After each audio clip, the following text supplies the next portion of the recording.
Shalom saudara-saudara yang dikasihi oleh Tuhan. Kita bersyukur sebagai orang-orang percaya, kita adalah orang yang dikenal oleh Tuhan Yesus dan mengenal Tuhan Yesus. Dan Alkitab berkata, mengenal Tuhan Yesus itulah keselamatan dan itulah hidup yang kekal. Dan saudara, itulah yang Tuhan berikan kepada kita sebagai orang-orang percaya melalui karya Kristus di atas kayu salib. Salam jumpa dalam program Tuhan adalah Gembalaku. Saudara, sadarkah saudara apa perbedaan relasi kita dengan tokoh-tokoh iman di dalam Alkitab dibandingkan dengan relasi kita dengan Tuhan Yesus? Saudara, kita sebagai orang Kristen tidak pernah berkata seperti ini. Bapak Abraham, saya merindukan engkau. Ataupun kita tidak pernah berkata seperti ini. Musa, saya rindu berjumpa denganmu. Atau kalimat seperti ini. Rasul Paulus, saya hendak belajar daripadamu. Saudara, tahukah saudara mengapa kita tidak pernah berkata demikian? Tetapi kata-kata seperti ini kita sering katakan kepada Tuhan Yesus. Misalnya saudara, Tuhan Yesus, saya merindu berjumpa denganmu. Tuhan Yesus, saya merindukan engkau. Tuhan Yesus, saya hendak belajar daripadamu. Tuhan Yesus, bentuklah saya. Saudara, hanya satu alasan mengapa kata-kata kepada Tuhan Yesus tidak kita katakan kepada tokoh-tokoh iman di dalam Alkitab. Yaitu karena tokoh-tokoh iman di dalam Alkitab, mereka sudah meninggal. Yang kedua, mereka tidak mengenal kita. Saudara, itulah berbedanya dengan Tuhan Yesus. Saudara, Tuhan Yesus, dia hidup selama-lamanya. Dan dia mengenal kita. Karena dia adalah Tuhan. Saudara masih ingat ketika Tuhan Yesus berjalan bersama-sama dengan dua orang muridnya ke Emmaus. Saudara, Tuhan Yesus mengenal mereka. Dan Tuhan Yesus tahu keberadaan situasi mereka. Saudara, inilah saudara, kita menjadi bersyukur kepada Tuhan. Bukan saja kita mengenal dia, tapi dia itu mengenal kita. Dan kita bisa memanggil dia di dalam kehidupan kita sehari-hari, dalam pergumulan kita. Karena dia hidup dan dia ada bersama-sama kita. Saudara, mari kita membaca Yesaya pasal 63. Siapa dia yang datang dari Edom, yang datang dari Bosra dengan baju yang merah? Dia yang bersemarak dengan pakaiannya, yang melangkah dengan kekuatan yang besar. Akulah yang menjanjikan keadilan dan yang berkuasa untuk menyelamatkan. Mengapakah pakaianmu semerah itu dan bajumu seperti baju pengirik buah anggur? Aku seorang dirilah yang melakukan pengirikan, dan dari antara umatku tidak ada yang menemani aku. Aku telah mengirik bangsa-bangsa dalam murkaku, dan aku telah menginjak-injak mereka dalam kehangatan amarahku. Semburan darah mereka memercik kepada bajuku, dan seluruh pakaianku telah cemar. Sebab hari pembalasan telah kurencanakan, dan tahun penuntutan bela telah datang. Aku melayangkan pandanganku, tidak ada yang menolong. Aku tertegun, tidak ada yang membantu. Lalu tanganku memberi aku pertolongan, dan kehangatan amarahku itulah yang membantu aku. Aku memijak-mijak bangsa-bangsa dalam murkaku, menghancurkan mereka dalam kehangatan amarahku, dan membuat semburan darah mereka mengalir ke tanah. Aku hendak menyebut-nyebut perbuatan kasih setia Tuhan, perbuatan Tuhan yang masyhur, sesuai dengan segala yang dilakukan Tuhan kepada kita, dan kebajikan yang besar kepada kaum Israel yang dilakukannya kepada mereka sesuai dengan kasih sayangnya, dan sesuai dengan kasih setia yang besar. Bukankah ia berfirman, sungguh merekalah umatku, anak-anak yang tidak berlaku curang, maka ia menjadi juru selamat mereka dalam segala kesesakan mereka. Bukan seorang duta atau utusan, melainkan ia sendirilah yang menyelamatkan mereka. Dialah yang menebus mereka dalam kasihnya dan belas kasihannya. Ia mengangkat dan menggendong mereka selama zaman dahulu kala. Tetapi mereka memberontak dan mendukakan Roh Kudusnya. Maka ia berubah menjadi musuh mereka, dan ia sendiri berperang melawan mereka. Lalu teringatlah mereka kepada zaman dahulu kala, zaman Musa hambanya itu. Di manakah dia yang membawa mereka naik dari laut bersama-sama dengan penggembala kambing dombanya? Di manakah Dia yang menaruh Roh Kudus-Nya dalam hati mereka, yang dengan tangan yang agung menyertai Musa di sebelah kanan, yang membelah air di depan mereka, untuk membuat nama abadi baginya, yang menuntun mereka melintasi samudera raya, seperti kuda melintasi padang gurun. Mereka tidak pernah tersandung seperti ternak yang turun ke dalam lembah. Roh Tuhan membawa mereka ke tempat perhentian. Demikianlah engkau memimpin umat-Mu, untuk membuat nama yang agung bagimu. Pandanglah dari sorga dan lihatlah dari kediaman-Mu yang kudus dan agung. Di manakah kecemburuan-Mu dan keperkasaanmu, hatimu yang tergerak dan kasih sayang-Mu? Janganlah kiranya engkau menahan diri. Bukankah engkau Bapa kami? Sungguh Abraham tidak tahu apa-apa tentang kami, dan Israel tidak mengenal kami. Ya Tuhan, engkau sendiri Bapa kami. Namamu ialah penebus kami sejak dahulu kala. Ya Tuhan, mengapa engkau biarkan kami sesat dari jalan-Mu, dan mengapa engkau tegarkan hati kami sehingga tidak takut kepadamu? Kembalilah oleh karena hamba-hamba-Mu, oleh karena suku-suku milik kepunyaan-Mu. Mengapa orang-orang fasik menghina tempat kudus-Mu? Para lawan kami memijak-mijak bait kudus-Mu. Keadaan kami seolah-olah kami dari dahulu kala tidak pernah berada di bawah pemerintahan-Mu. Seolah-olah namamu tidak pernah disebut atas kami. Saudara yang terkasih dalam Tuhan, bagian firman Tuhan ini Tuhan sedang berbicara kepada bangsa Israel untuk menghibur hati mereka. Saudara, terkait dengan satu bangsa yang bernama Edom. Saudara, Edom adalah sesungguhnya masih punya relasi erat sama bangsa Israel. Tetapi saudara, bangsa Edom telah berbuat yang tidak baik kepada bangsa Israel. Mereka bersukacita untuk kemalangan umat Tuhan. Saudara, disinilah Tuhan melalui firman-Nya bagaimana Tuhan sendiri yang akan menghakimi Edom karena perbuatan mereka. Saudara, bagian firman Tuhan ini bukan saja berbicara pada konteks pada masa itu, tetapi firman Tuhan yang kita baca hari ini, Tuhan juga sedang berbicara pada satu kali ketika, yaitu ketika Mesias dia akan datang kembali. Saudara, disitulah saudara-saudara sebenarnya kulminasi dari apa yang Tuhan gambarkan, dari apa yang disampaikan dari bagian ini. Sehingga kita bisa melihat akan keadilan Tuhan, namun bersamaan juga kasih Tuhan. Saudara, apakah pesan firman Tuhan bagi kita melalui bagian firman Tuhan ini? Saudara, yang pertama, saudara, Tuhan Yesus sendiri yang menyelamatkan kita umatnya tanpa ia perlu pertolongan siapapun. Saudara, firman Tuhan berkata begini, siapa dia yang datang dari Edom, yang datang dari Bosra dengan baju yang merah, dia yang bersemarak dengan pakaiannya, yang melangkah dengan kekuatan yang besar? Akulah yang menjanjikan keadilan yang berkuasa untuk menyelamatkan. Mengapakah pakaianmu semerah itu dan bajumu seperti baju pengirik buah anggur? Aku seorang dirilah yang melakukan pengirikan, dan dari antara umatku tidak ada yang menemani aku. Aku telah mengirik bangsa-bangsa dengan murkaku, dan aku telah menginjak-injak mereka dengan kehangatan amarahku. Semburan darah mereka memercik kepada bajuku, dan seluruh pakaianku telah cemar. Saudara, tindakan Tuhan kepada bangsa Edom karena Allah mengasihi bangsa Israel, yaitu umat Tuhan. Saudara, bagaimana bangsa Edom telah bertindak tidak adil kepada bangsa Israel. Bagaimana mereka beria-ria di atas kesengsaraan umat Tuhan. Saudara, Tuhan dia menghakimi Edom. Tidak dengan bantuan siapapun. Dia sendiri yang menghakimi Edom. Dan pada saat yang sama, Tuhan dia sendiri yang menyelamatkan dan menghibur bangsa Israel. Saudara, bagian firman Tuhan ini memang berbicara dalam konteks langsung orang Israel sebagai penghiburan dan pengharapan bagi umat Tuhan. Tetapi bagian ini juga berbicara tentang masa yang akan datang.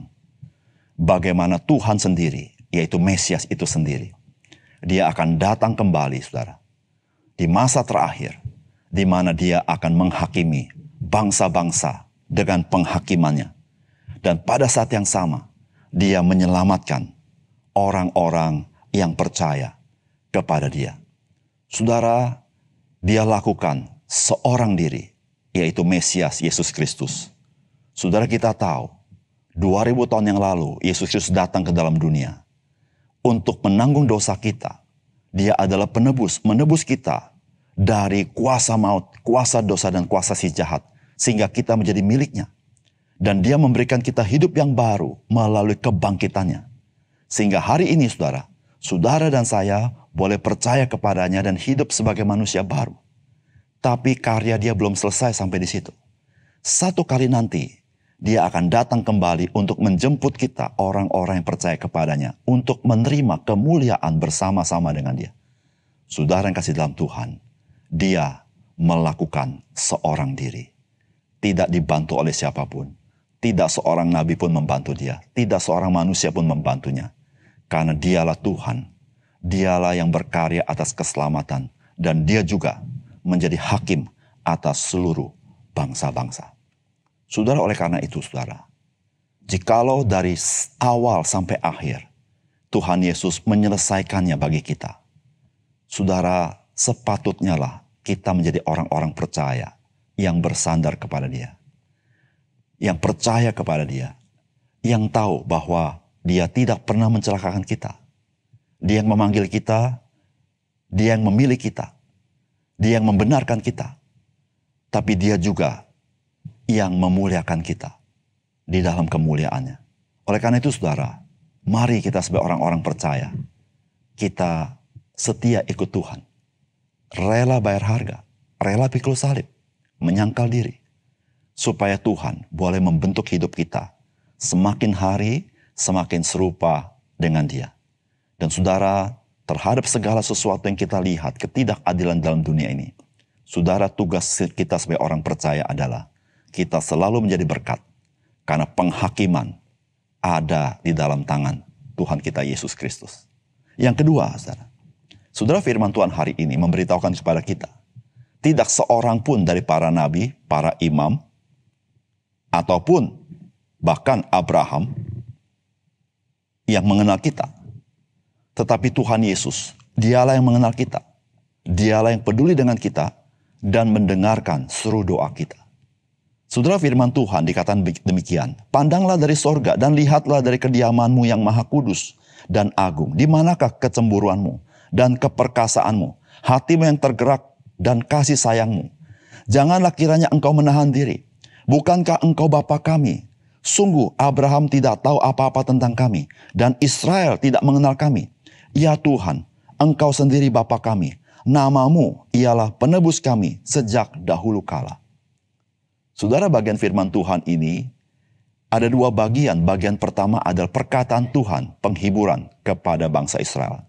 Tetapi bagian kedua adalah suatu doa yang dinaikkan oleh umat Tuhan, yang memohon pertolongan Tuhan, supaya Tuhan mengingat umat Tuhan.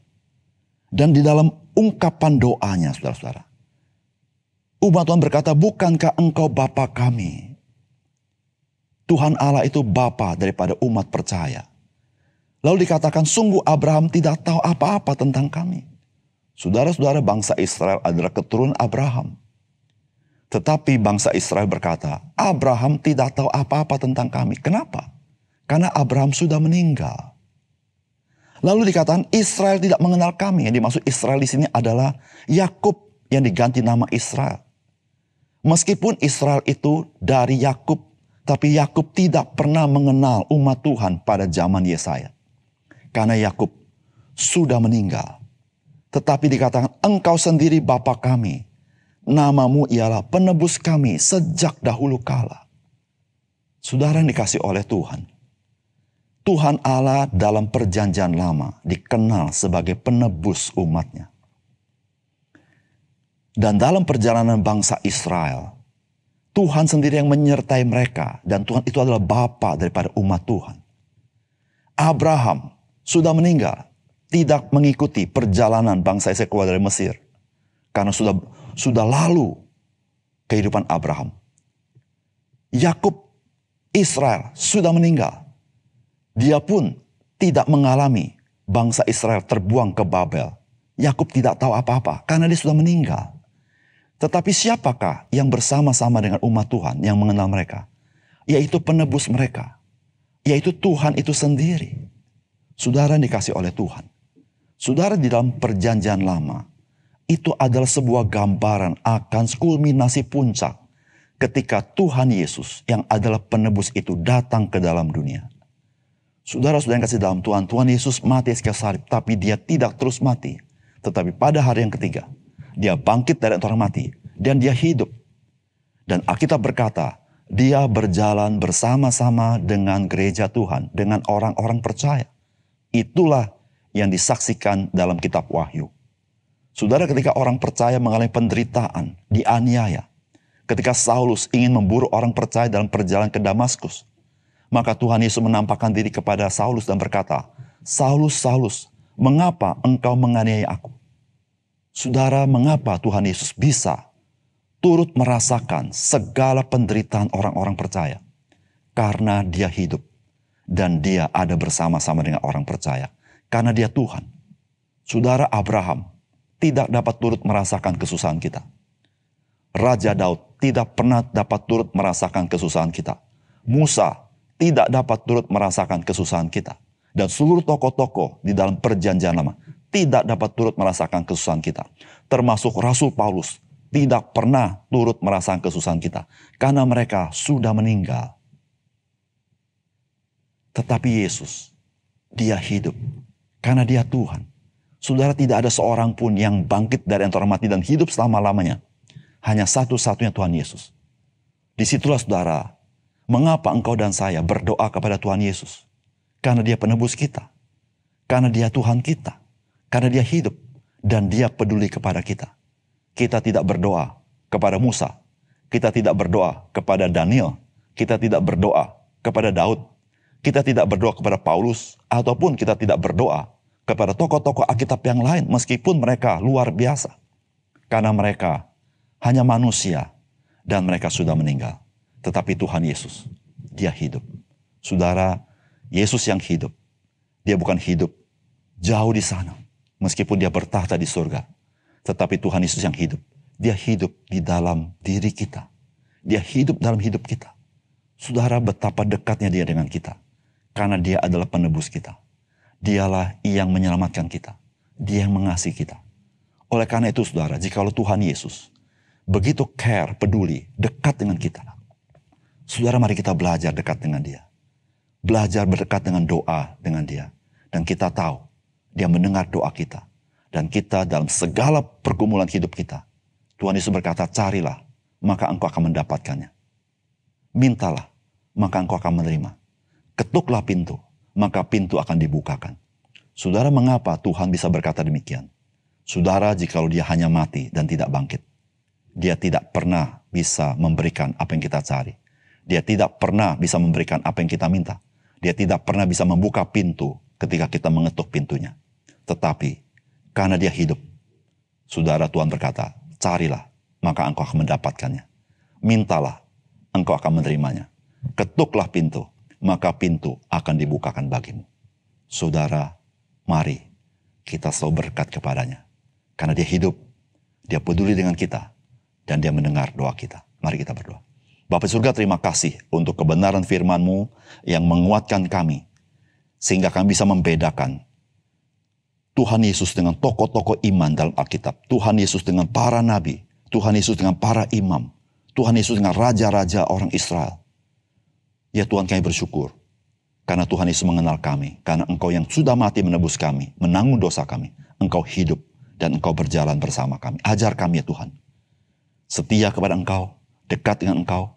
Bersekutu dengan Engkau. Dan selalu ingin meninggikan dan bersyukur kepada Tuhan. Terima kasih Tuhan. Dalam nama Tuhan Yesus kami berdoa. Amin.